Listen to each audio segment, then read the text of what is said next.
जय जगदंब. मी माहूरगड तांबुलवाला. उद्याला 19/4/2026 रोजी अक्षय तृतीया 3:30 मुहूर्तापैकी एक असलेला हा मुहूर्त.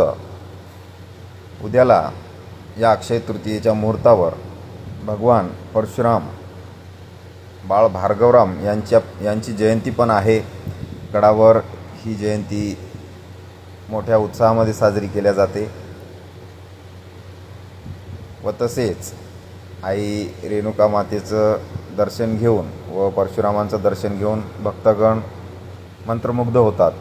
व तसेच उद्याला दत्त मंदिरावर सुद्धा महंत मालकांच्या सोडशीचा व महापूजेचा कार्यक्रम आयोजित केला आहे. तरी पंचक्रोशीतील भाविक भक्तांनी या महापूजेचा अवश्य लाभ घ्यावा, महाप्रसाद ग्रहण करावा. जय जगदंब.